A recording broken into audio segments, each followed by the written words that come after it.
now. Okay. Welcome everyone to the Park and Recreation meeting of September 29th, 2020. This is being conducted remotely, consistent with Governor Baker's executive order of March 12, 2020, due to the current state of emergency in the Commonwealth.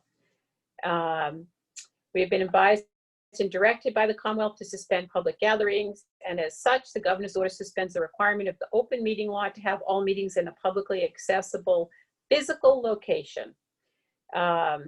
Please note this meeting is being recorded and some attendees participating by video conference. Please note all votes will be taken by roll call. All supporting materials that have been provided to the members of this body are available on the town's website unless otherwise noted. The public is encouraged to follow along using the posted agenda unless the chair notes otherwise. So with that out of the way, welcome to Commissioner Tulin, who looks like he has just joined us. Hello. Nice to, hi Matt. And with that, why don't we get started? So open forum, public comment.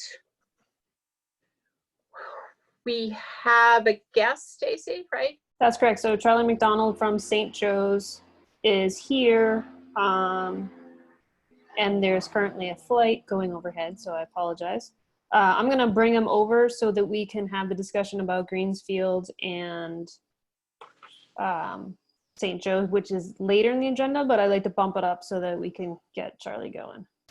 Yep, I agree with that. Okay, that would be great. He is coming over now. Okay. Madam Chair. Yes, Mr. Tulin. I think just for the record, I just want to let the commission know that I am a member of the St. Joseph's Parish, not very active, and my kids didn't go to any of their schools, but just for the record, so folks know that I am an active member, or an inactive member of the St. Joseph's Parish.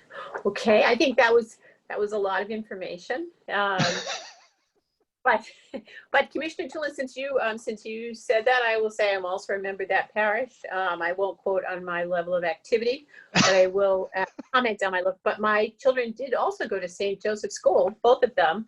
However, as they are now 31 and 28, it's been a long time since we were in elementary and middle school. However, it was a good experience. So with that, welcome to Mr. McDonald, or can we call you Charlie? Yeah, Charlie, absolutely. That'd be great. All right, to call us, at least me, by my first name. So why don't we get started? Stacy, would you mind just giving us a little bit of the background of how we got here? Yep. So a couple of weeks ago, Charlie reached out and another PE teacher to ask about having PE classes on Greens Field for St. Joe's. And I responded and said, please fill out the online form to request. It's not something we typically do, but that I would bring it to you guys. So I got that request this past week after St. Joe's had been using the field, because we had heard from Eddie, our park supervisor, about the field being not in the best shape. It had taken a beating. So I reached out to the school. We got the request from Charlie. And then I reached back out and said, this is our process. Please stay off the field until we meet about this, which they did a great job and totally adhered to that request. And then I invited him and anybody else from St. Joe's to come to the meeting so that we could discuss this, because it's not typically something that we've done in the past. But due to COVID, I think there's some tough circumstances around gym classes, recess, and other things that needed to come to the commission's attention. So Charlie filled out the form, which I know Kristen sent out to everybody, so you can see what they are requesting. Okay, thank you, Stacy. So let me just say a few things, Charlie, and then I will let you speak. Okay.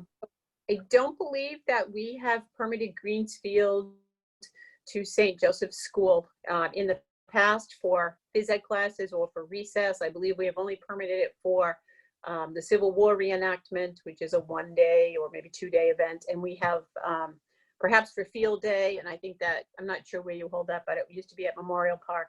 But I don't think we've typically permitted, at least I've been on the commission since 2004, and I don't recall that we have permitted St. Joe's for that. That being said, we have a whole process that you may or may not have been aware of. I'm going to guess you were not, for fall field permits. And that process started, well, it usually starts back in the spring. This year we were delayed because of COVID, but in the summer, there was a whole process for sports groups and any other groups. I'm thinking of the YMCA, for example, to get paperwork in, to let us know their plan for being in compliance with COVID and all that stuff. And then we had a fall field summit on September 10th or 11th, I think, September 10th, somewhere around that time, where it was by Zoom this year, where we had all of the lead people for the sports groups and the organizations that wanted field permits meet by Zoom. And we have our Parks and Forestry director speak. We have Stacy, our Park and Rec director, speak, and then the commission speaks, and we talk about what the rules are and what we expect. And this year it was a little more extensive because of COVID. So that has already happened, and permits have already been given to sports groups, to the YMCA, to anyone else. And of course we work around the high school athletics, but that process is done and kind of behind us. So we were surprised to find out that St. Joe's was using Greensfield. It was brought to our attention, as Stacy mentioned, by our director of Parks and Forestry. And our concern is, one, that you didn't have a permit, so we don't have any of the required paperwork or the insurances and all that stuff. And then two, we would never, my understanding at this point, we wouldn't have permitted the field for that much use because the field just can't take it. And we would, and our Parks and Forestry director said, you're going to lose the field, and if this keeps up, I will have to close that field within another couple of weeks. So that put us on alert. So I think that's how we ended up here, where Stacy, notified you that you needed to figure out the process. And this is where we are. So I guess two things. One, the process for this fall has already happened. And then two, I don't believe we have ever permitted a school for phys ed classes. So it will be different for us, and this is a different year. So it's not like we're not used to different, but we still don't like it.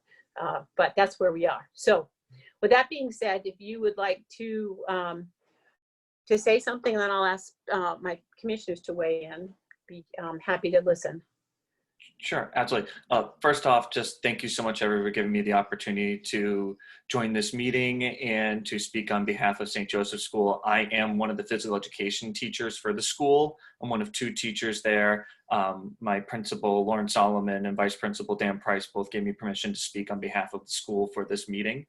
And the situation that we have been in is that at our school, we have two small gym, well, one normal size gym, one small gym. And the situation we ended up finding ourselves in as we were trying to figure out all the other aspects of trying to reopen, like all other schools and businesses are trying to do, was that our main gym does not have proper ventilation. So once we tried to figure that out, we tried to figure out, okay, well, how can we balance getting our PE classes outdoors? Because we want to get them as much PE as possible before it gets too cold out for them to possibly do that. So the plan at the time was to share the elementary school gym that we have. And we kind of found that with the traffic going on at our school, like it was going to become too confusing. So what started to happen is that we had Phil Barringer, who was our other physical education teacher, I believe, reached out, started the process. And now we're kind of in a situation where we're realizing, okay, this is not done yet. So I kind of took it over.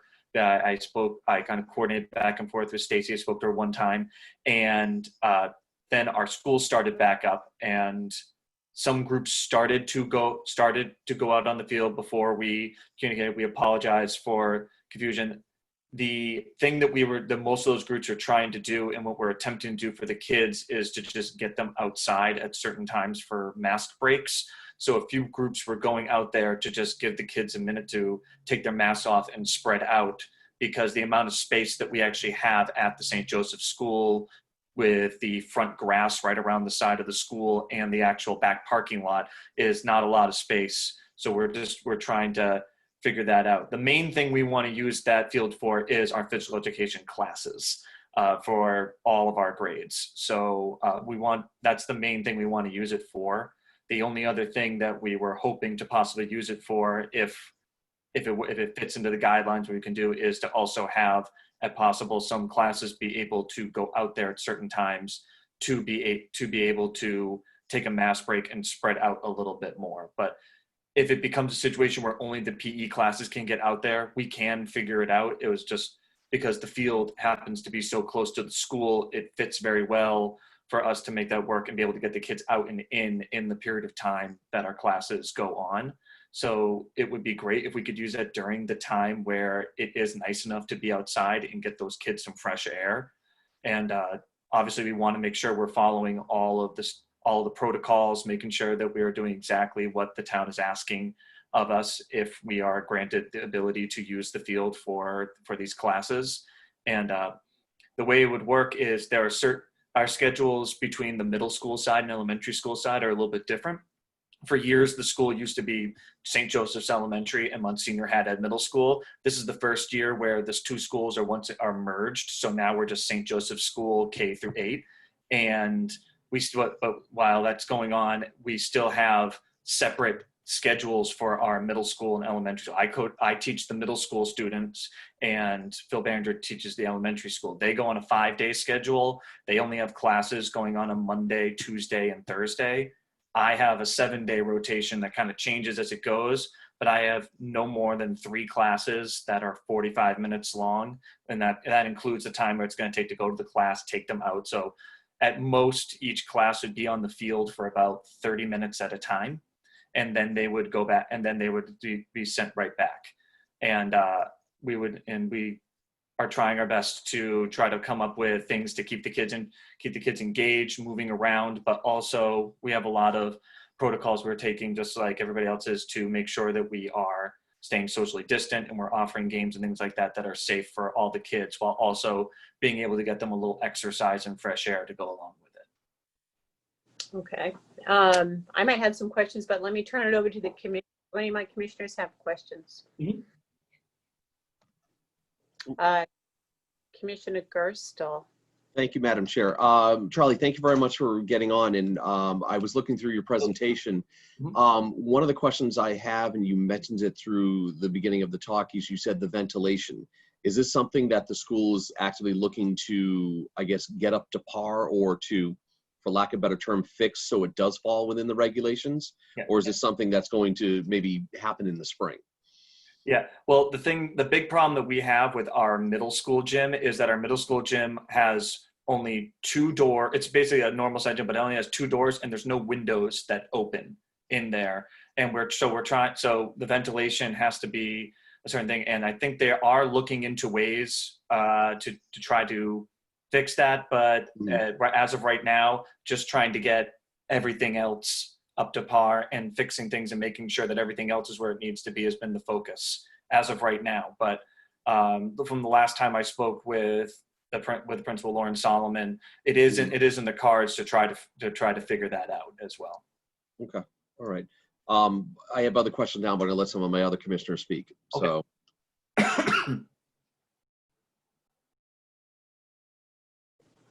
Any other commissioners? Michelle? Shirley, just in terms of the daily schedule, it looks like, so it's 15 classes just for K through 5 per week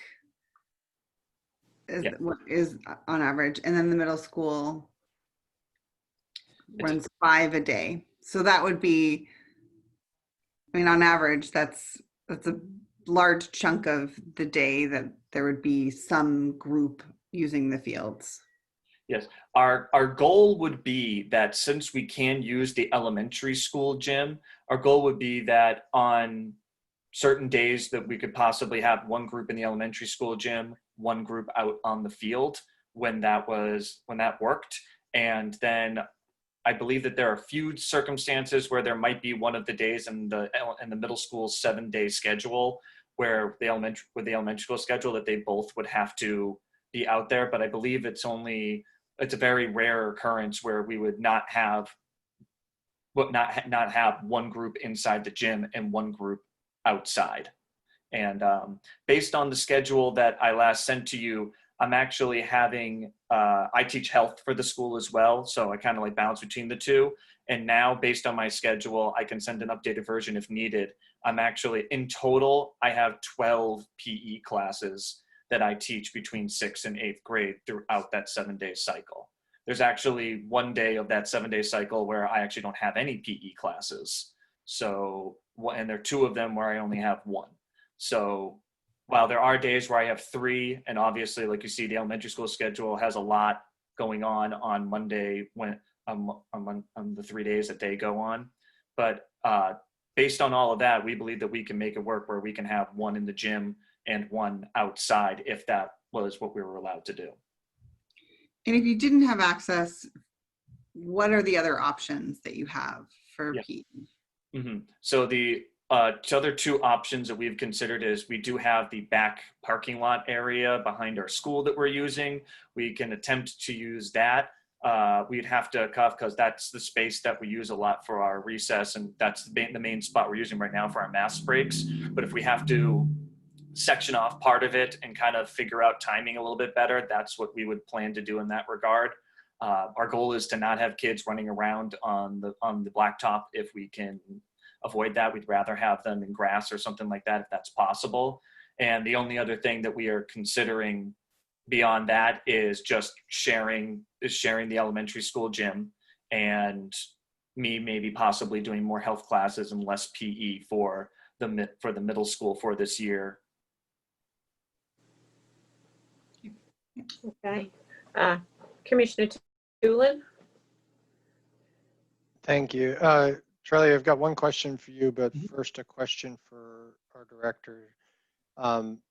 Stacy, what is the volume of traffic that Charlie is proposing or St. Joe's is proposing? How does that compare to what we've permitted to the Y, particularly for, say, their typical Saturday and Sunday soccer, right? Because, you know, hearing where the Director of Parks and Forestry has concerns about the overall volume of traffic, just would love to understand if you know how this would compare to a typical Y Saturday. So Kristen summed it up for us, for me and Cindy, but basically the other hiccup here is the Y is already permitted for greens Monday to Friday until 11 a.m. But they use the field Saturdays 8 to 5. And it's just like, you know, every 45 or 50 minutes or so, they just rotate people in and out. So it is a long day. And then the permitting, if I remember off the top of my head, though Kristen is much better at that, does not end at 5 for that particular field. So currently during the week for greens, we have the Y there 7:30 to 11:30 and 3:30 to 5:30, and then Saturdays 8 to 5. They also have the diamond permitted Monday, Wednesday, Friday 3:30 to 5:30. I'm bouncing back on screens back and forth, so I apologize. Baseball also has greens currently during the week permitted. Is that correct, Kristen? Oops. I think it was mostly weekends, but Okay. I can double check. So the field currently is getting a lot of use. Now, in the mornings, I think the Y are mostly adult classes, so we're not talking like 20 people. We're talking smaller classes. If in the times that I've driven by, they are smaller classes, but they are permitted there. So then we have another. Just with the protocols of COVID, we have more than one group or entity at any given field. So then we have coordination stuff. But typically the Y is, you know, like you asked Matt, on Saturdays 8 to 5.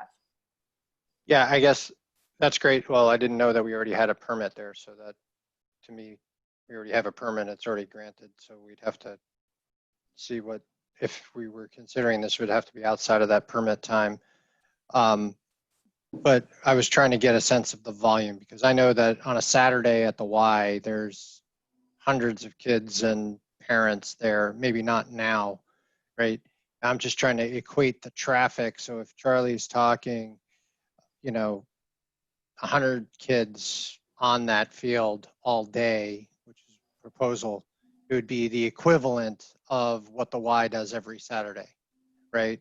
So that's where the wear and tear factor comes in. So that's where I was trying to go with that. I don't have that form in front of you, but in front of me, but I believe Kristen does. I do. I apologize. The Needham Baseball Softball does use the Greens ball diamond through the week until about 7 p.m. Yes.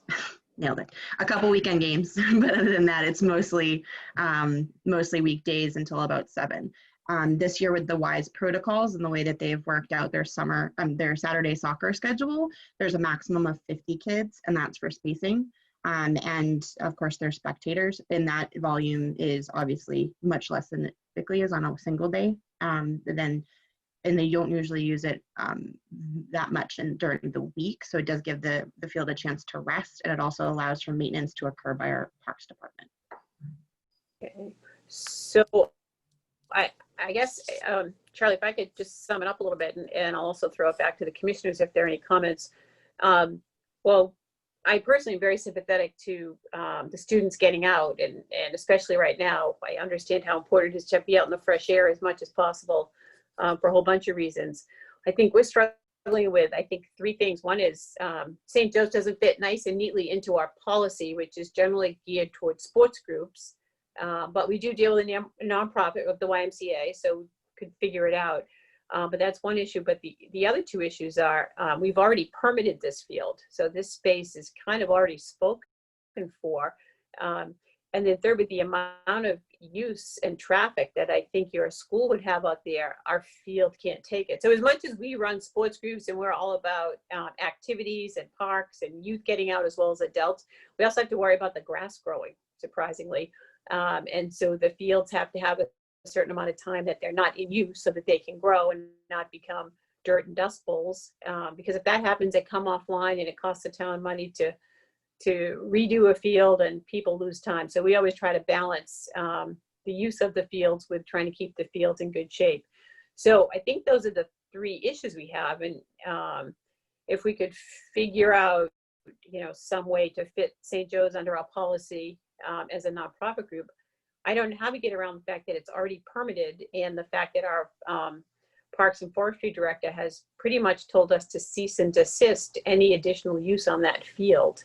And he is he's the guy, he's the expert. So those are the 3 issues that I see. I mean, any commissioners or Stacy and Kristen have any comments or solutions to that? Commissioner Gerstle? Just one other comment. I mean, you're right. With the user groups that we have on there, we also have a user fee attached to all these user groups and that's how the maintenance of the field gets taken care of. That any user group that uses it, the YMCA, baseball, soccer, whoever might be on there, we factor in a cost to go with that to keep up and maintain those fields. So that is something that we kind of rely on, that yes, it does get used, but the user groups are paying for that use. So that is, one of the things that we do for all user groups, no matter who it is. And the only other thing, and Kristen and Stacy, you 2 can help me out on this one. On the original attachment on the top one, the cohorts, I think our standards for the cohorts are, we have 10 per group. On your form, you have 15 per group. So that's looking at it as that's over our guidelines of what we follow for the state and local guidelines. That just seeing that number on there, you would have to adjust the numbers on it because it doesn't fall into the guideline that the town is enforcing and following with every user groups that we give the fields to.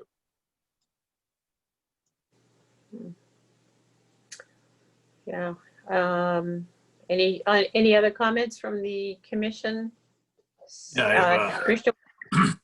so the Charlie said earlier that the idea is to get no mask time for these kids, and it doesn't necessarily have to be on a field, especially a field that's already permitted. I mean, if there's a way to separate and take away space from the other groups, I mean, that maybe could be worked out, you know, on a limited basis. But I've been to St. Joe's a few times. I know they have that large gym that's on the second floor. How is that being utilized? That gym is the one that does not have the proper ventilation. That's the one that we are unfortunately not able to use right now. That they're trying to figure out how to figure for that for the future. I mean, that would make a huge difference because you could obviously send kids up there and they'd be outside with no masks. But I mean, situation they don't have to wear a mask. But sounds to me, and I'm fairly new at this commission, that the field's kind of already committed and it's already run down. The climate for growing grass right now is not that great, so it's not going to replenish itself. But unless there's a way to figure out how to separate an area, you know, just for St. Joe's, I'm not sure how it would work.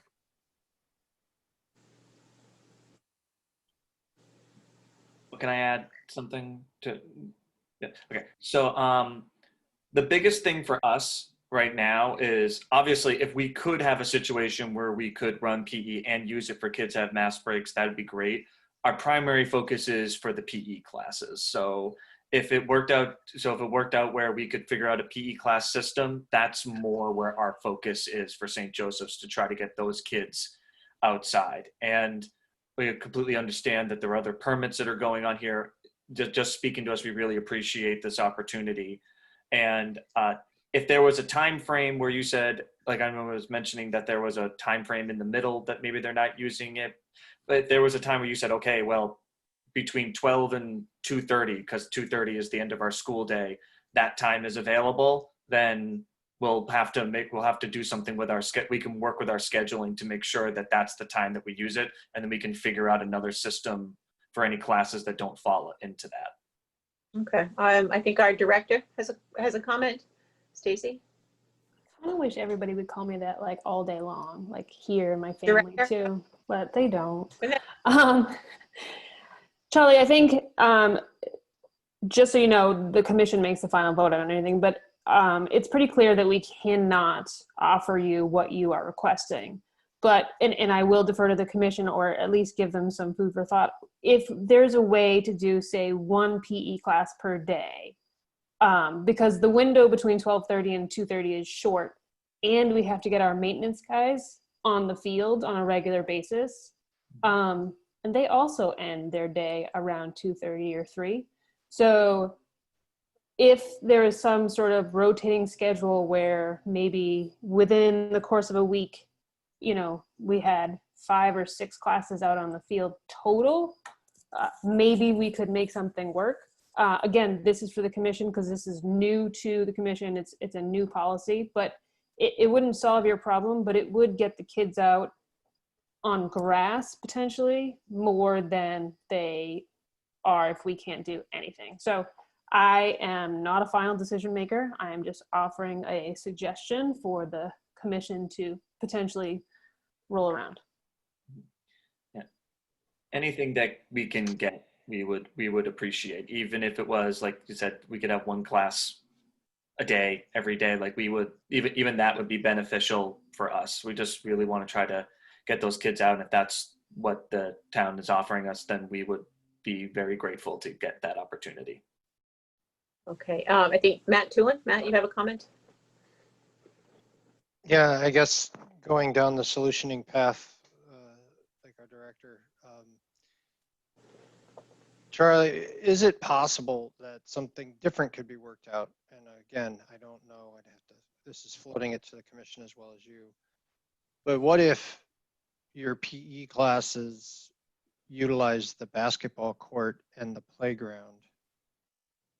So maybe more targeted towards your elementary students. And then you used your gym, the small gym, for your middle school students. Doesn't provide you as much coverage, and I know it takes away from the use of our playground to the broader town community.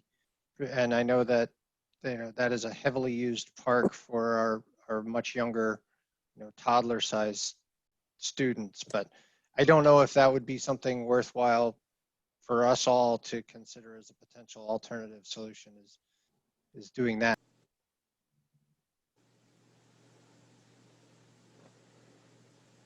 I think Go ahead, Michelle.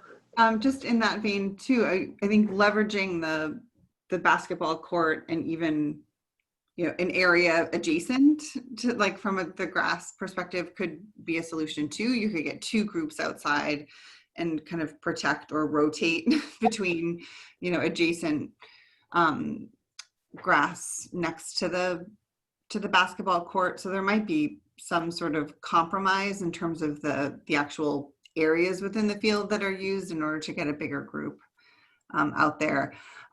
I would be reluctant to offer the playground, mainly because that is when smaller children are there, and if we would have to block off the playground, which I think would be hard for the community if they have smaller kids that could be at risk if there's larger kids running around. So I'd feel more comfortable with allowing a bigger group on the field than allowing for use of the playground. Okay, thank you. Stacy? Yes, definitely. And because Greens is one of the few playgrounds not attached to a school, it is heavily used during the day because the other ones cannot be. So while I don't have any issues with the kids playing on it, I wouldn't necessarily be interested in closing it to the public. So then I think that creates a COVID question, basically. I think in normal times, whatever, but I think now it creates a COVID question. Okay. I would like to suggest, if the commissioners and the staff are comfortable, that we ask our director to work with Charlie and see if between them they can come up with some modified solution. It sounds like it's not going to be very much time, and I don't know if what the fee will be, because I think we do ask for a fee from every group. But if you are willing, Stacy, to do that, I think I would offer that out there, because we would like to be a good neighbor. I would encourage you in the future. I don't know what next year will hold for any of us, but if you're going to be looking for field space, to kind of join the process early on. But for right now, if there is a way that our director can come up with giving some time, again, with whatever the fee is attached to it, and it's not going to make our director of Parks and Forestry so angry that he kills us and closes our field.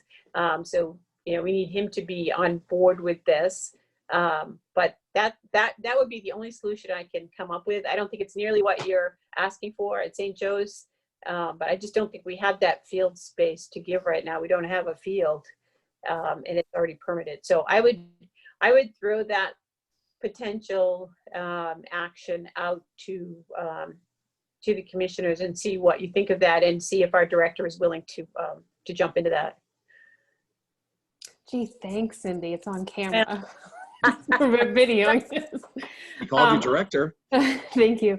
If the commissioners would like me to do that, I'd be happy to do that. And Charlie, I can add you to our youth group, user group email distribution list. I apologize now for the number of emails you will receive about picking up trash, but it'd be great if you guys could help out. So let me ask the commissioners if that's just, I'm one commissioner. I have no bigger vote than anyone else. Let me ask the other commissioners what you think of that, and please speak your minds. Sounds like a good solution to me, Cindy. All right, thank you. I second it. Okay. Agree. Okay. Commissioner Williams? Yeah, this sounds like a plan. Okay. More work for the director, that's all. Right. Well, he did start us down that path, so I jumped right on it. Yeah. So Charlie, hopefully that is, that's okay with you. I think it's the best we can do right now, just within the constraints of what we have, what's been permitted, how slow the grass grows, unfortunately. This field gets a lot of use. As you can see, it's a community field. It's not attached to a school, so everyone else gloms onto that field, and it's a great location. But the result is it gets overused, and it's often tired, and we have to keep that in mind. Absolutely. We're very, that'd be fantastic if I could work with Stacey to try to come up with a solution. As I said, anything that we could possibly get, if we can figure out something that works for everybody, that'd be fantastic, as little as that might be. And anything we would get, we would greatly appreciate. Sounds good. Okay. Charlie, All right. I will email you tomorrow some dates and times to set up a call or a Zoom meeting. Okay. So we can look at the broader schedules and see what options we have. Okay, fantastic. Thank you so much. All right, great. Thank you. Thank you for attending our meeting. Thank you so much for having me, everybody. All righty. Bye-bye. Bye. All right, turning to our next, and thank you, Stacy, and thank you, Kristen, because I'm sure you'll be involved too, but thank you both for agreeing to do that. And thank you, everyone. I didn't intend that we would spend more than 30 minutes on this, but trying to be a good neighbor, and when he mentions that the kids don't get out and don't have any space, and it's hard not to be sympathetic, at least for me. So thank you for bearing with us. And now we'll go to the, yes, Bruce. I have a question. Sure. This isn't, I didn't want to say this when Charlie was on the line, but are most of the kids at St. Joe's from Needham, or are they from other towns? I don't know. When my children were there, it was about 75 or 80% Needham. I think it is now a much lower percentage, but I don't know. I mean, does that thinking ever enter into making decisions if the children are not from Needham, that I don't know. I'm new to this, so I'm just trying to get my thought process, straightened out. So we have policies. We have some pretty well thought out that probably need to be reviewed, but not this year, I can tell you. And it does talk about groups and the composition of groups. And our sports groups are all kids who live in Needham or go to school in Needham. Mm-hmm. So because we have Needham students, some kids at Needham schools that don't live in Needham. I don't know how we would apply that to St. Joe's, because they obviously all go to school in Needham, even if they are from other schools. And as I've said, we haven't permitted a school for a phys ed class before. So this is different. And it may not be a path we want to get down in the future, but I don't think we can make that decision without more thought. So, but it's a good question. We're responsible for providing, good condition fields to the town of Needham, not necessarily to people from out of town or to private entities. So it's just a thought. I'm just more curious than anything. I will tell you that, again, we have students in Needham who don't live in Needham. We also have YMCA who has participants from outside of Needham, but who come into town. So, but generally, you're right. We are very, I'm going to say, close-minded about you need to be in Needham and part of Needham to take advantage of our fields, because after all, our taxpayers are the ones that support those fields. So, absolutely right. And Stacy, we also sometimes have worked out deals with St. Sebastian's, which is a private entity, to leverage their fields as well in pinches. So it is, I think they would be covered under students who go to school in Needham, because it is a Needham school. Same with St. Seb's if we were to do something along those lines. So, but I agree, we've never done a gym class before. No, and it may not be a road we want to go down very far, but I think in this instance, if we can work something out, it would be great. So, all right. I guess my thoughts are, in a typical non-COVID and or virus pandemic world, we would not entertain this, but I think these situation is just not what anybody expected. Right. Right. I also would have liked it if they got on board with the process, right? That's a little upsetting to have someone come in so far down in the process. But anyway, all right. So why don't we turn to our director's report, if you don't mind, and go through that, and hopefully that will take us through much of our agenda.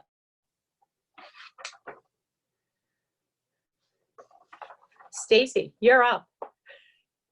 I was going to screen share, but I have 5,000 tabs open, so I'm just going to go and read it. So fall programs are off to a historic start We have significantly less programs, but we are focusing on outdoor programs for kids, and actually adult programs are only outdoors.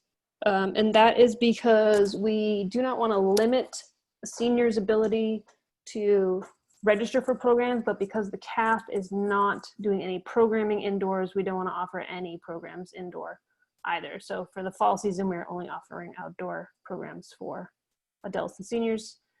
For kids, we have some programming indoors, most of it outdoors, and then some virtual sluggish to start, but we are working on our social media presence, and we reached out to get some signboards lit up with some online registration starting now for our program. So I won't read through the paragraphs that Chris wrote for us, because that's like my history teacher in college and it was torture, so I'm not going to do that to you guys.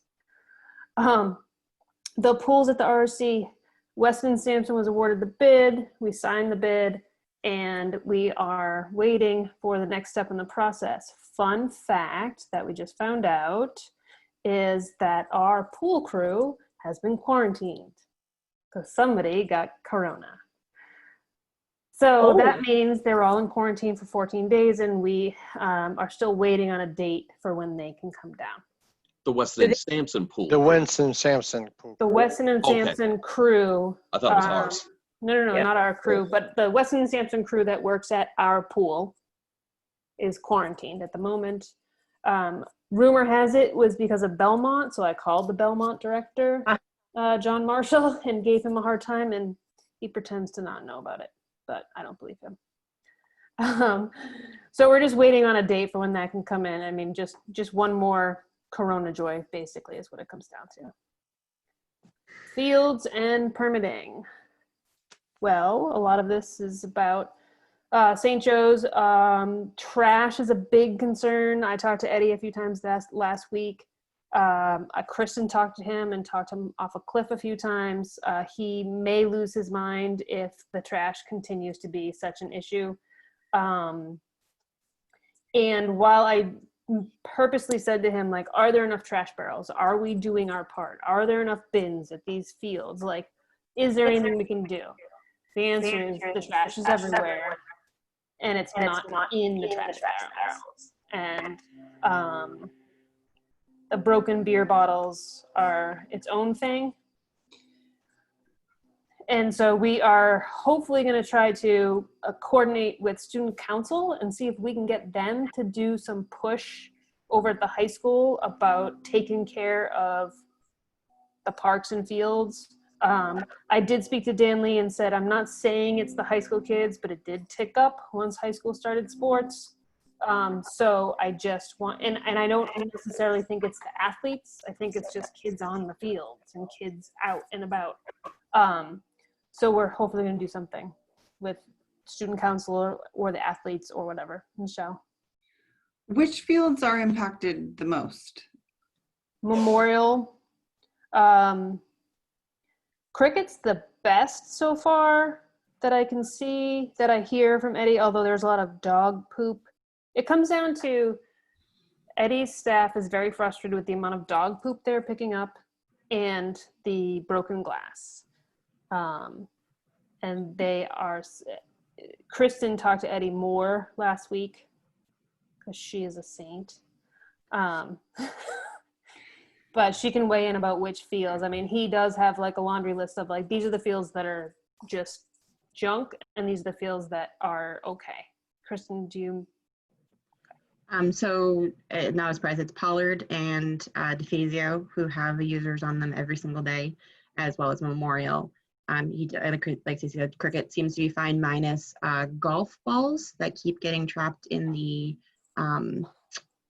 machinery, and dog poop, which may or may not be in a plastic bag on the ground. Newman, which is another very largely used field, that one seems to be okay as well. It is a younger age group, so that might have something to do with it. But in general, it's the ones that host from 2 o'clock until 9 o'clock, 7 days a week practically. You know, just different user groups and different people coming and going. And I know that, you know, I did bump into Mark Miskin when I was doing a spin, and he's on it too. He's, you know, trying to make sure, and I know that everyone is doing their best. So as long as we can keep the message going out, and at least the users that we see and that we talk to all the time, and keep them informed, I think that's going to help. I talked to Eddie the next day after the first day when it's not lovely. And he said that it was much better already, and hopefully that's the trend we continue in.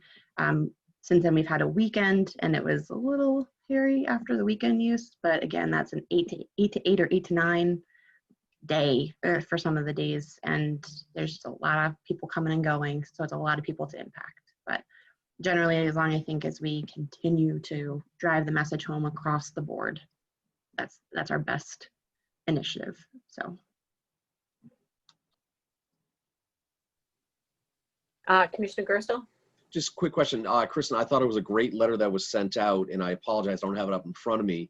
Is it just because people are leaving trash everywhere, or is it the receptacles are so full that they can't fit any trash in, or is it a little combination of both? it's a combination of both. It's water bottles on the sidelines. It's masks that people have just left, either ones that have the logo on them or don't, just reusable, tossable ones. That's what the amount of masks, he said, is just, it's crazy because masks are expensive and should not be just forgotten about in this day and age, but that's a big one. The masks are not helping the situation in this case. Okay. Commissioner Tulin? Yeah, I think that and Stacy, you alluded to this, so if I'm repeating, I think we need to go more direct to consumer here, not always through the user group, because to Chris's point, and to, you know, we have a lot more traffic on these fields. A lot of people, you know, they finish their work at 7 o'clock, 5 o'clock, whatever, and then they go for a walk around Memorial with their dogs in particularly, right? And I think we I think we need to do more both via social media. Stacey, you mentioned through the signs, but I think we need to do more going direct to users, because people don't realize that, or when they do realize, they just plain ignore the dog factor. Like, they are more than, you know, hey, I'm on the asphalt at Memorial Park. It's okay, right? Or I'm going to pick up after my dog. It's okay.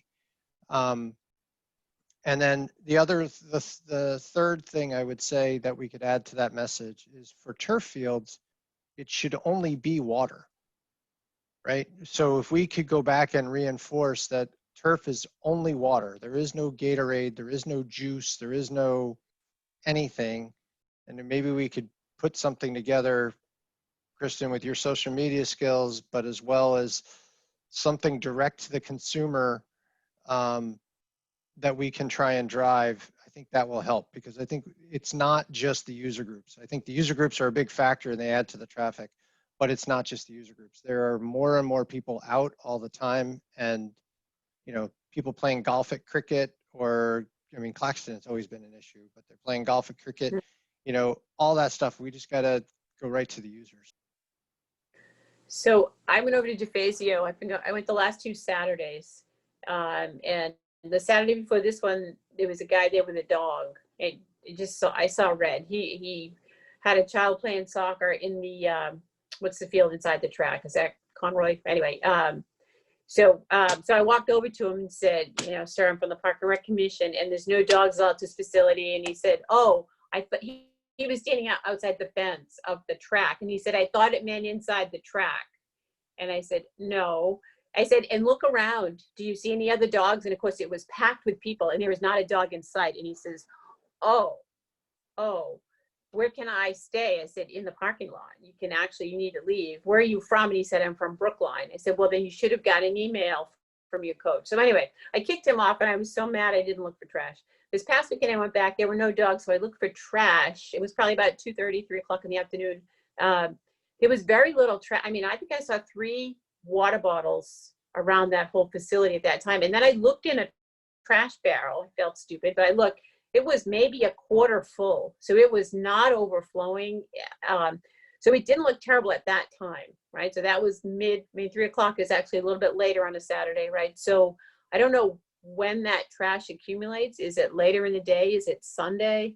But the barrels, which in my experience in the past used to be overflowing, were not. I did not go up to Memorial because I just didn't think of it. I don't think of that as our park, even though it, you know, it certainly should be. It's a town park. But so I'm just curious what groups are causing this trash.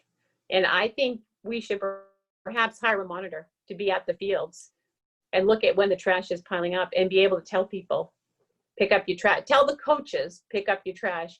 And that monitor should be paid for by the sports groups. And maybe we ask, you know, the high school to kick in something. I don't know how that works because that's, you know, them paying ourselves, but maybe that's an idea. I don't know. I mean, it's very frustrating and I don't know how to get at it because we've tried and tried and tried. And I used to think, I still think that often it's because you don't have enough barrels, but at DeFazio on Saturday, the barrels weren't full. So it wasn't that. So I don't know. That's all I have to say.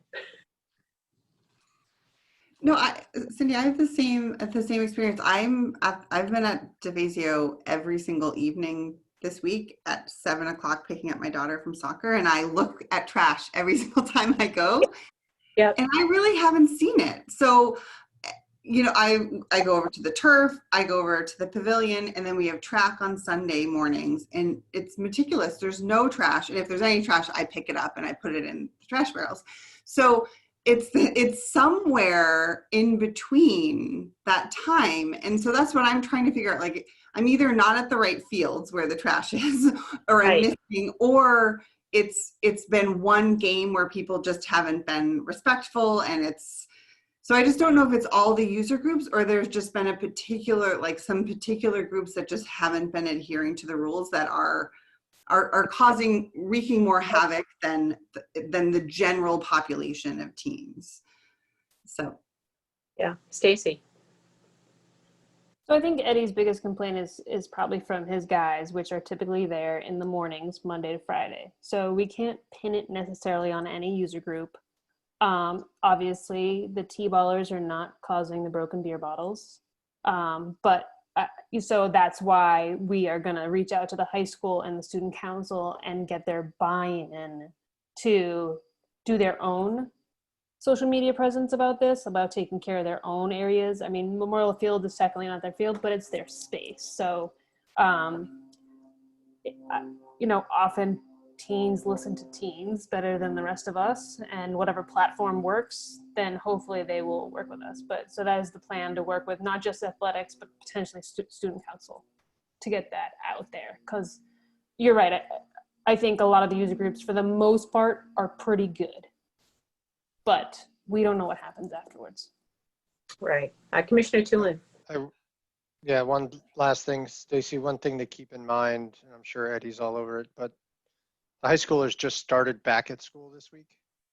And there's 3 grades now that have free campus reign. So they don't have to stay on campus for lunch. So if anything, we probably need more barrels at Memorial in general, because I mean, one, the kids want to get out of the school for lunch, right?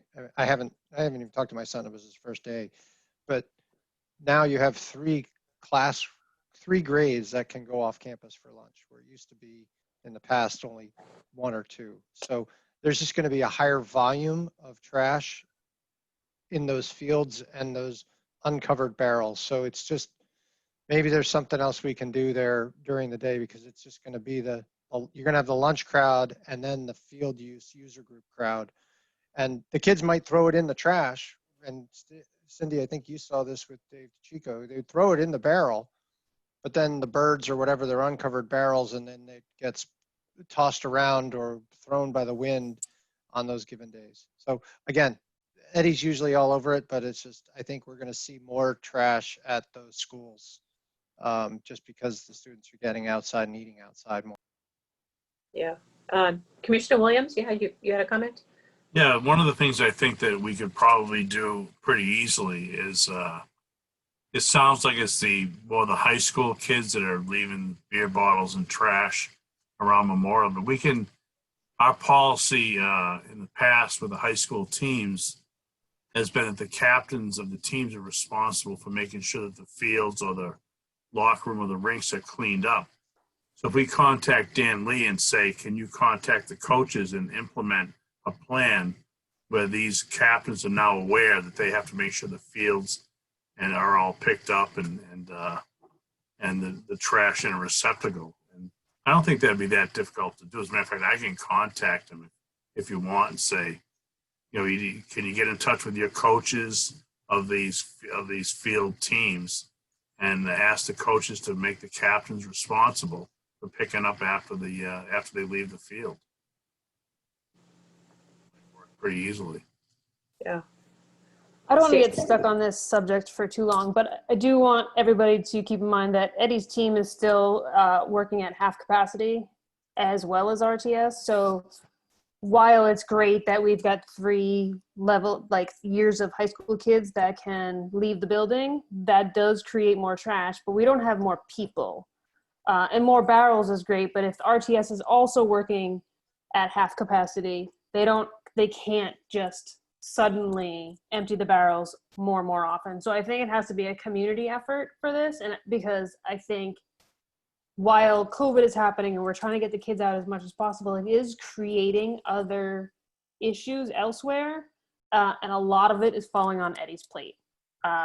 And he is a very calm person most of the time, and when he's not, I ask him to call Kristen, because they seem to work it out well, but it's just a lot. I mean, downtown dining, all of it is great, and it's wonderful for COVID, but it does affect the staff. And I don't want to, I'm very careful when I reach out to Eddie about hey, are you guys picking up or the trash getting emptied? Because, they're at half capacity. They're working on an AB crew. So is RTS. So there's got to be a little bit of give on both ends, I think. So I think it is a community effort to tackle this problem. Okay, well, please let Eddie know that he, as always, has our full support. And if he would like us to get involved in terms of escalating this up the hierarchy, we are available to do that. We don't mind speaking to the select board again. We don't mind speaking to the town manager, the assistant town manager. We got nothing to lose. We don't get paid, and I don't think any of us has high political aspirations. I can't speak for Bruce because he's new, but I think the rest of us have maybe at the pinnacle of our political careers. So anyway, if there's anything we can do to help him, we are available. This is what we're here for. So, okay, please. Okay. All right, I'm gonna jump on then. Playgrounds, all our playgrounds are open. Attached in the packet is an email from Emmy O'Brien's and Sons about their assessment. It is very quick overall assessment. The other thing is we have received a quote from Playground Inspections of New England to do a more thorough assessment. I did talk with DPW about this process, and the assistant town manager. Everybody is on board. They think this is a great plan. So we are going to move forward with this process. No questions. Cool. CPC, I will let, I need to circle back to the fields. CPC, so the Clackson Field project was approved. The track was voted down. I will let Chris jump in here with some updates. Yes, so the Clackson Field project was approved unanimously by the CPC, and I think it was also unanimously approved by the Finance Committee. The track, however, was not, and was voted down by a vote of 3 for it and 5 against it. The reason being, CPC members thought that, it's a great project, needs to be done, just not the right time. That they thought that the concentrated efforts should be done later in the season. So what I would suggest is that we go back with the same plan, or Eddie goes back with the same plan, has it in by the December cutoff date, and just resubmit that action plan again. Now, mind you, CPC has said that they would welcome it back with open arms. It's just, again, they thought it was a good plan, just not the right time to do it. So we will be going back already. We'll be submitting the plan back in the December cutoff for calendar year 2021 for CPC. Michelle. And the timing has to do with access to the use. It's No. highly used, so they don't want to. Oh, no. They thought that the timing was, oh, well, this is going to be done in the fall of 2021. We'll just wait to do it then, and we'll use the 2021 calendar to do it. That they were also looking at a report that was done back in May of 2019 before COVID started. So that's why it had a fall deadline, because of, it was normal regular season. So that's what they were going on of saying, oh, well, the report says fall is the most optimal time to do it. Let's delay it now, and they'll just do it next fall and put it on the CPC articles for 2021. Now, mind you, also 5 out of the 6 CPC members walked the track and all agreed it should be done, but then others voted against it. Kristen, did I miss anything? No? Chris, who is doing the presentation for town meeting on Claxton? That has already been uploaded by Mr. Artie Crocker, and Ed Olson are doing it for Claxton. Okay. I haven't watched any Academy Award video. Okay. I have not seen any of the town meeting videos yet, so that's on my to-do list this week. So, okay. And no controversy at CPC with that project? No, none whatsoever. Mr. Alpert brought up that after the track was shot down, he brought up we just approved design funds for Claxton. And generally when you approve design funds, you then the next year are going to see, construction funds. So he kind of looked at it as, we just gave $100,000 to design it. They're going to come back and ask for, say, $1 million to build it. And then we just shot down $100,000 and some odd project to fix the track. And that, he said that didn't make sense. Did he vote against it? But he did. Yes, he voted against it. So, yeah, hard to understand. But he's absolutely right. That's how we were pretty sure we were going to get the pool, is once we design the second half of the design funds, we were pretty sure the construction would be approved. That's how town meeting usually goes. But, okay, great. Thank you.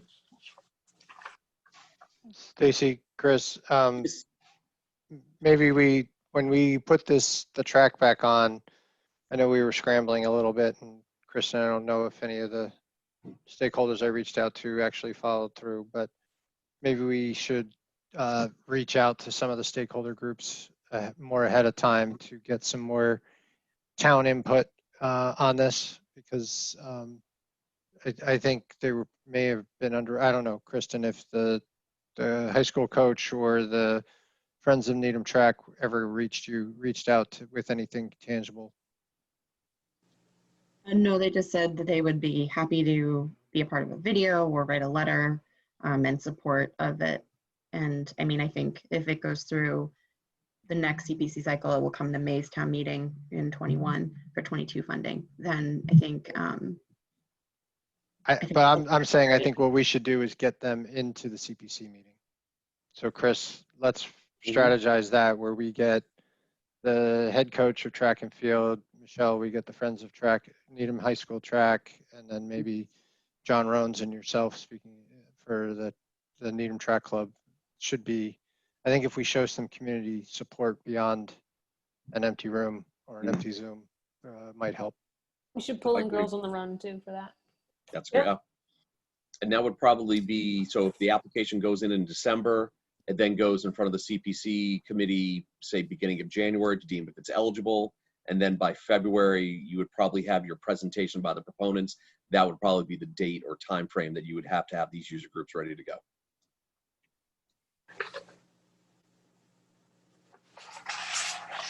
Okay. Can I keep going? Go right ahead. All right, I'm going to circle back to fields for a second. Chris, block your ears.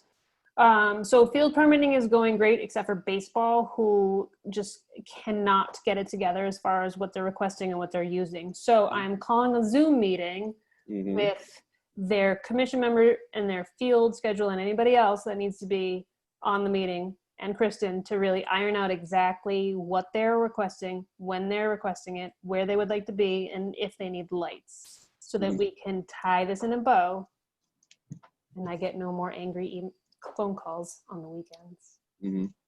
So that is what we're moving right. for Needham baseball, softball. It's always baseball. Yep. And then the last thing on my direct report is the assistant director position, which at the time of me writing it had no updates up until this morning at about 10 a.m. I got a phone call saying I had to do a new normal staffing plan. And after the assistant town manager read it and the town manager, they both agreed that the assistant director position is necessary. Now, what that means is we now have to start the new normal process of going to human resources and Dave Davidson to see if that is viable. So we are starting that process tomorrow. Neither HR or Dave has weighed in on this. So I just want to be clear that this is not a slam dunk. This is just the town is acknowledging the needs of this position. And so we are going to move forward with it. So tell us again what you're doing tomorrow. I have to fill out a form that is called, Kristen, DSR-4. say that again? DSR-4 That's it. But what is it called?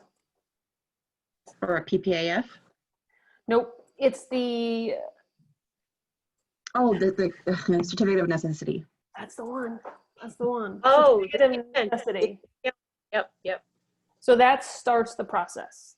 So I fill that out, it goes to HR, and then it goes, I don't know where it goes, and then that's how the process begins. So I talked to Katie King this morning. She would like me to fill out that form tomorrow, send it, and then we will see where it goes from there. So I wanted to let you know that that's where we are in the process. Again, there's no magic wand, but for me, that feels like good news. That both the Kates and the Katies agree that that position is necessary. Because what I said in my new normal drafting plan was, while I don't need to fast track it and I can hold off, it is imperative that we have somebody in that position by January. Okay. So you've passed the first hurdle, perhaps, which is good. Mm-hmm. So that is my update. And I believe that's the end of my report. Good night. All right. Thank you. Any comments or questions on the director's report before we go through the discussion items?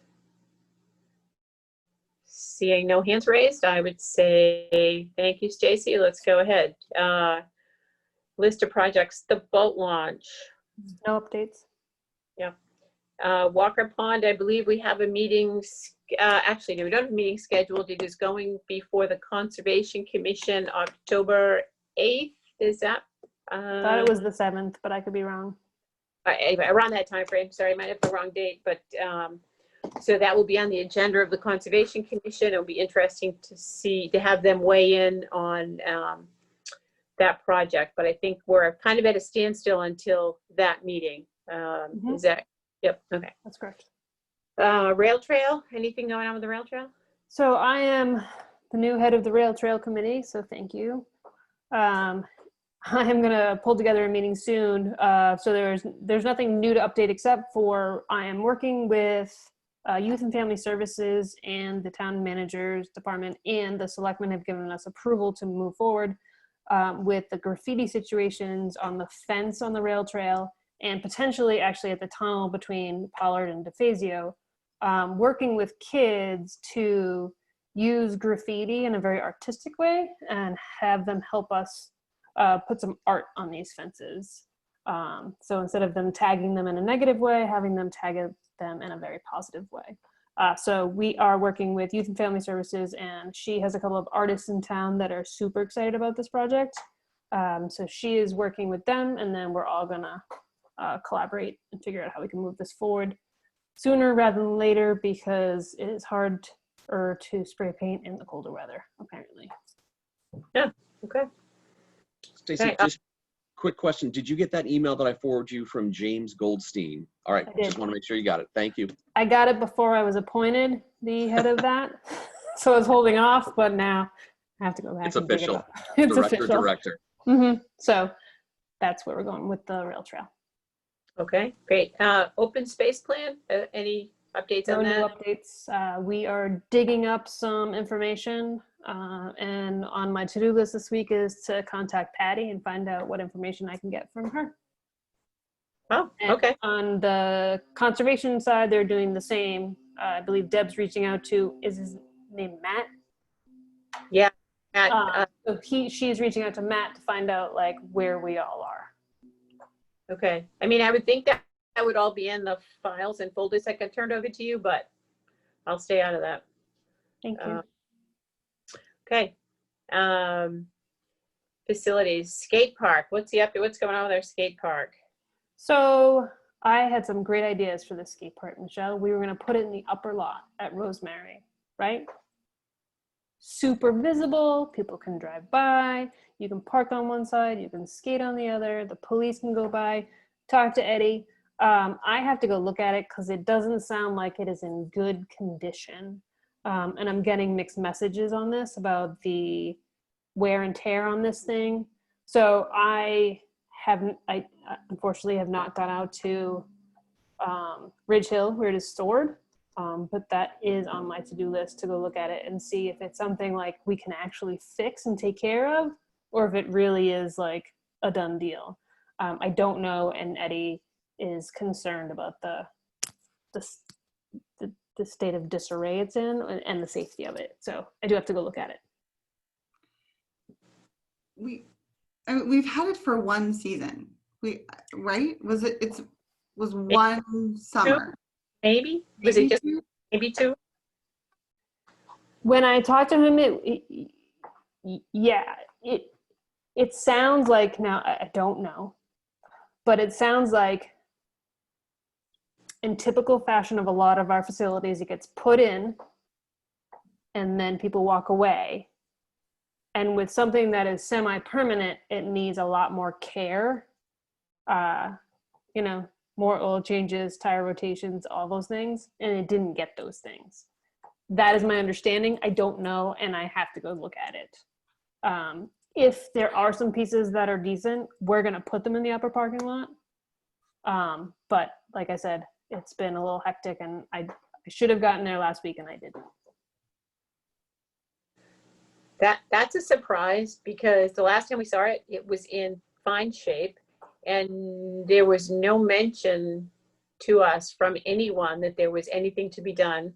I don't know that it needs, I don't know how much maintenance it needs other than being able to put it together, right? So it's a surprise to me it's in bad shape. That's a surprise, I think, to all of us, right? It was a surprise to me, and I don't know anything about it because I would assume that those things can be stored and can take kind of a beating. I mean, that's what they're designed for. So I'm going to go take a look and see what we really have this week. And I apologize for not doing it sooner, but it is on my to-do list this week. Okay. All right. Well, that would be good to know. So keep us in the loop on that. Thank you. Definitely. Okay.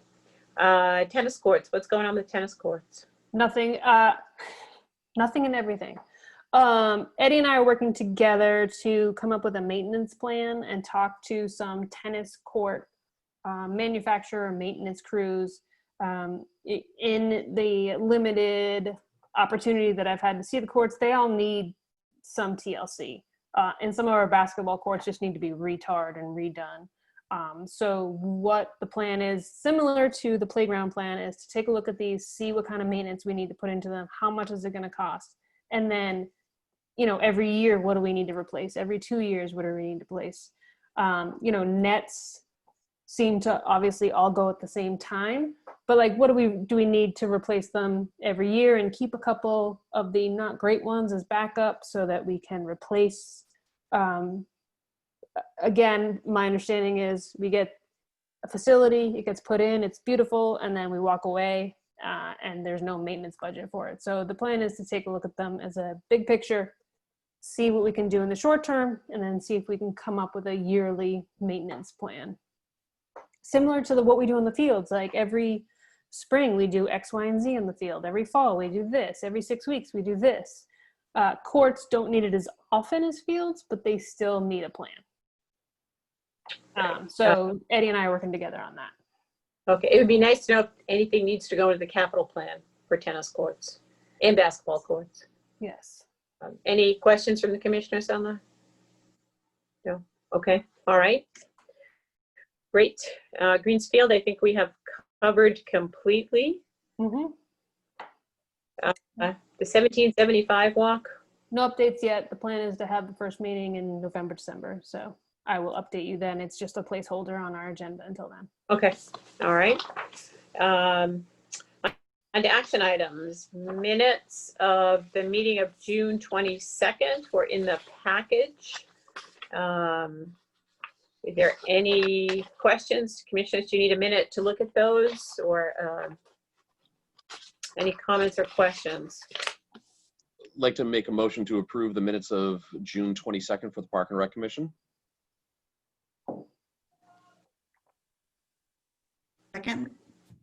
Thank you. It's motion to approve has been made by Commissioner Gerstle, approved by Commissioner Geddes. Are there any questions or comments before we go to the vote? Hearing none, we'll go to the vote and we'll do a roll call vote. Commissioner Gerstle? Aye. Commissioner Geddes? Aye. Commissioner Tulin?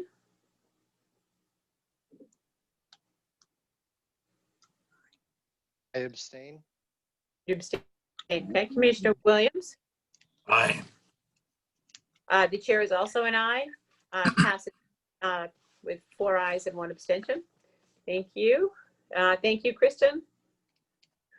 Kristen, I know you're busy. Can I ask a question? Do you anticipate at some point we'll be caught up with the minutes? I think we're about maybe 4 meetings behind, maybe?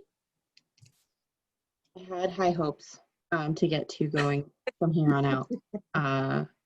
The CPC threw an extra meeting in my schedule last week, unfortunately, so I did not get as many as I wanted in, but I do hope that once town meeting is over and we have moved on through the budgeting and capital process, I can like catch us all up. I also want to jump in and acknowledge that Kristen has been helping out with the field permitting quite a bit. So I've been dumping a lot of stuff on her plate because she has access to things that I don't. To be fair, I'm not arguing for access, but she has the access, and so she needs to do a lot of things. And if baseball could get their stuff together, then probably she could spend more time on minutes. Oh, all right. Well, thank you. Thank you for that. Thank you, Kristen. Really just a question, not a comment. I appreciate that you've caught us up as close as you have. So thank you. And thank you for your hard work and dedication. No problem. It is fun to like go back and like be like, oh, this is what we're thinking about doing with the pool, and it's now September. Yes. So, Yes. Right. No, I read through those minutes and I'm like, oh, we hadn't even started hiring yet. Like, it just gave me a little, Yes. like, it didn't feel good to read those. Okay. Sorry. All right. Next action item, program prices. Stacy, tell us what, or Kristen, who's ever, tell us So in what the do we need? last page of your packet Yep. is our fall programs with some pricing if we ran it in 2019, the pricing that we ran then, and then the recommended pricing now, and it basically length, the number of sessions, per session cost. Most of our programs currently are contract because the staffing programs we typically did in-house in some of the school buildings, which right now we don't have access to. So we are outsourcing a lot of our programs at the moment. So that is where we're at. Does anybody have any questions on anything in particular? So you need us to vote on these fees, to accept these fees? That would be great. Okay, so let me take a minute. I have it up here on my other screen. Did any commissioners have any questions? Do you need a minute to look at it? Kristen, Facebook says thank you. They can register now. Kristen is also multitasking and dealing with the messengers on our Facebook page. So Thank you, Kristen. What are can you describe some of these programs? Because I don't know I don't know what Guardian Adventure is. It's virtual. I don't know what Puddle Stompers are, though I feel like I should know that one. Puddle Stompers is a program for kids not yet in kindergarten. It's a nature-based program, so they're out walking the trails, looking at leaves. I don't know, like Okay. it's a very popular program. People love it. I've used it in 2 other communities.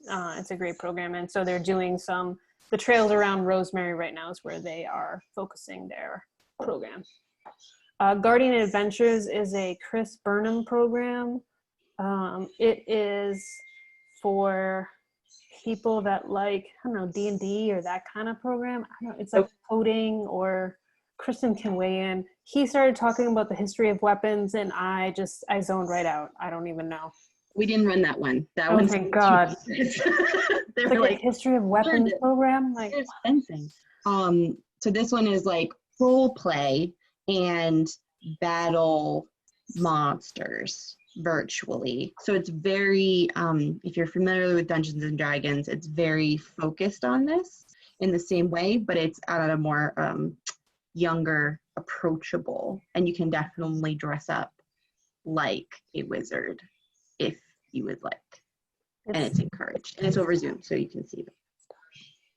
I'm working on a flyer right now for them, so I'm more versed in this. Okay, so are most of these programs brand new? Because I mean, I'm seeing archery and I'm seeing Girls on the Run and Kids Night Out, but are many of these are brand new, right? yes. So Code Whiz is new. Guardian Adventures is new. Puddle Stompers. Kids Art is run by one of our program counselors this summer, who was our art person. She's great. Wicked Cool is a STEM or STEAM program. Science, technology, engineering, art, and mechanics. I think it's math, isn't it? Math. Oh, it is. God, I'm a math person too. Yeah. And then the NCT programs is our Needham Community Theater program that are just going virtual right now. So we don't have an approved price from last year because they were in person versus virtual. And I think that covers all the ones. Yeah. So Wicked Code Whiz is all coding stuff. Animation type programs, design. They're going to design a video game type things. Wicked Cool for Kids is a great vendor that does the STEAM stuff. And then Guardian Adventures.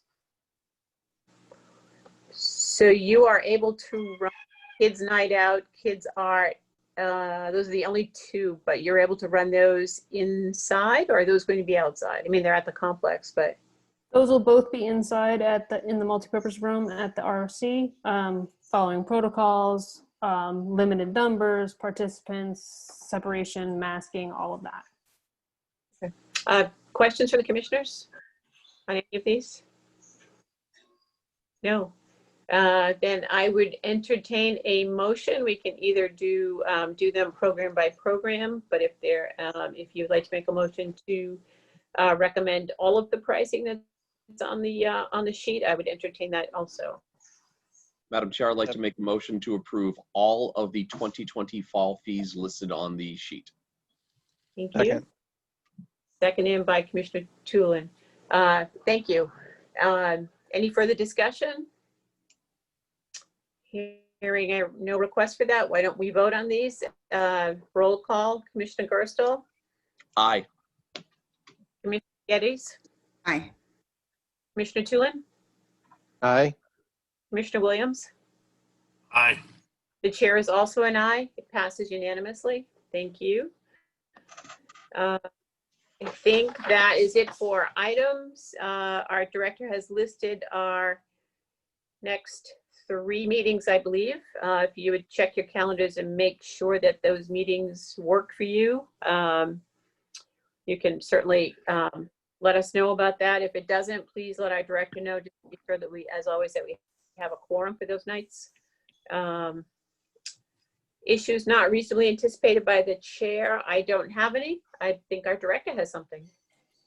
I just want to give you an update. We have a holiday committee that I'm on, and so we had a conversation this week. Basically, it's half of the EOC team and Park and Rec. to talk about our holiday events. So the Spooky Walk is out. We are coming up with some flyers and some stuff for people to, some suggestions on the best way to trick or treat or celebrate Halloween this year. We're going to look into some activity bags. One of the biggest things that we are going to be promoting is the masks. Halloween masks are not PPE, and the CDC is not recommending that kids double mask. So we are doing a big push, and whether we do it internally, and hopefully we're going to try and collaborate with the schools about decorating. We're going to purchase some masks and have the kids decorate their masks to match their costumes, so that kids are not double masking. And we're going to talk about only trick-or-treating with the people that live in your household and not going in mass groups of 60 people and things of that nature that the CDC has recommended. So we're going to push some social media information about that, some flyers. The other thing that we are discussing in the department is doing a pumpkin carving contest, maybe, and having them drop off the pumpkins to us and then put the pumpkins on the tiers down at Rosemary, and then having people walk through and look at all the lighted up pumpkins. Nice. So we haven't nailed down all the details. I think the commissioners all volunteered to carve 5 pumpkins each, so that will get us started. 10 pumpkins each. Get us started. But we're going to try and partner with some people, some businesses in town, see if anybody wants to offer a gift card for like the cutest, the funniest, the scariest pumpkin carving. So the team's working on some details of that to put in place of the Spooky Walk. Matt, I offered up your idea of scaring the bejesus out of kids in the dark during COVID, and the EOC was like, well, that sounds like a good idea, but we like the jack-o'-lanterns part better. So I tried. Mm-hmm. Sure you did. It was a good idea. I thought it was a good idea too. Was it turning the town forest into a haunted mansion? Was it something? Yeah. Like, come on, Yeah. kids in the dark with your mask on, and we're gonna scare you. A true spooky walk, right? A true spooky walk. Okay, And if you want me to do a jack-o'-lantern, just count on it that it'll look like Charlie Brown's Halloween costume. So just so to put it on record. But I have reached out to our new economic developer, Amy Haslin. I'm probably saying her last name wrong, but it's something like that. It's definitely Amy. To work with the businesses and see if the businesses will also do some jack-o'-lanterns or potentially offer up some gift cards, or however we can do that best. So that is just the only update for you. Stacey, yes, Commissioner. quick question. Rumor has it that the Booster Club, who does the Christmas tree thing at Claxton, might be reaching out to you two, being Kristen and Stacey, if it's a possibility to do it this year. That they know. I know. Sorry, you're not familiar with it. The Needham Booster They've Club. already reached out. Oh, they already have. Okay, great, perfect then. They've already reached out, and I am Tim and I are talking about, like, it seems okay, but we are still fine-tuning the details. Sure. Okay. No, good. On the surface, it seems pretty good. Good. Well, if it's not good for the Booster Club, then the other groups that do it can't. I mean, I know we're doing it on our land. We let them use our land, but you know, if the boosters can't, then nobody can in town, would be my argument. Yes. Which would impact a lot of user groups. Right. And Hillcrest Garden has closed, so they will not be selling Christmas trees this year. So there will be more people. They sold a ton of them. They closed yesterday. They're done. So there will be more demand, I would think, for the boosters. Okay. Thank you, everyone who's here. Anyone have anything else to bring up before we entertain a motion to adjourn? No. Okay, then I will entertain a motion to adjourn. Motion to adjourn? Second. All right. Roll call. Commissioner Gerstle? Aye. Commissioner Geddes? Hi. I can't even get off mute that fast. God. Commissioner Toolan? Aye. Commissioner Williams, I'm sorry, you are the last one on my screen. That's why I go to you last. That's okay. I'm used to it. Aye. All right, the chair is also an aye, so I declare us adjourned. Thank you, everyone. Enjoy the rest of the evening and the rest of the week.